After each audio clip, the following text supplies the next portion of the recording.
Here's your Pinpoint Weather 12 forecast. Well, we continue to monitor the progress of Lee. Not a hurricane, just a plain old storm off to the east of Cape Cod right now. Let's take a look at some of the waters in the area. Narragansett right now, seeing some decent waves. Looks like a pretty rough surf there on Narragansett Town Beach. Let's track the history of Lee. It began beginning of September as just a wave of low pressure, and then it formed into a Category 5 hurricane about a week ago. About 8 days ago, and then it continued to work its way across the Atlantic, just kicking up the waves. Now it's finally about to make landfall, likely in Nova Scotia. That's where it is right now. It's got winds of 80 miles an hour, moving northward pretty quickly at about 25 miles an hour, passing off to our east and going to be working its way into Atlantic Canada a little bit later on in the day, likely early in the afternoon. So even though it's not a hurricane, we're still going to be seeing some impacts here in southern New England in the form of some wind. We've got some rain out there and some big ocean waves. And the reason why it's weakening, look at the water temperatures. 63 degrees south of Nova Scotia, 64 southeast of Nova Scotia, 50s and 60s off the coast of Maine. Hurricanes love temperatures, sea surface temperatures at around 80 degrees or warmer. So it's been traveling over some cooler water for the last 6 to 12 hours or so. So that's why it's begun to weaken. Here's the radar. You can see all the precipitation kind of backing into southern New England. Pretty decent rain falling across parts of eastern Mass and the East Bay of Rhode Island, seeing some light showers.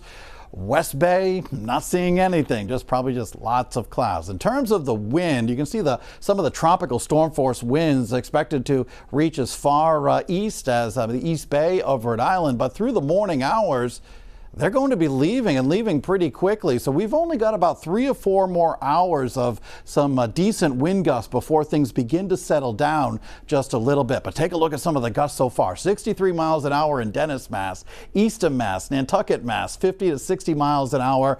Quonset Point here in Rhode Island, 40 miles an hour. TF Green Airport, a gust to 30 miles an hour. So we're seeing those strong wind gusts across southeastern Mass, and that's where we have that tropical storm warning. We're expecting north to northwesterly winds, sustained 20 to 30, but at least in the New Bedford area, we could be seeing some wind gusts to 50 miles an hour. We got that in our wind gust forecast here. Across Rhode Island, generally just 30 to 40 mile an hour gusts possible. But keep in mind, especially in northern Rhode Island, where the ground is just saturated from 10 to 11 inches of rain earlier in the week, the ground's really kind of soft, and the roots of the trees, they're probably pretty flexible right now, and they could easily topple with a bit of wind. So there's a slight chance of power outages across Rhode Island and most of southeastern Mass. Better chance out across eastern Massachusetts of seeing some power outages there. And also big waves, 9 to 12 foot waves, dangerous rip currents, beach erosion expected. Please stay off the rocks and jetties today and again tomorrow. That's what we're tracking. Here's your 7-day forecast. We're looking at a better day tomorrow. In fact, the sun returns by late in the afternoon today. Temperatures in the low to mid 70s. Tomorrow, sunshine, 79. We're looking at the chance for some more rain showers on Monday. Then the rest of next week looking pretty good with sunshine and temperatures in the low to mid 70s. WPRI.com, that's the place to go for your full 7-day outlook and more detailed look at what was once hurricane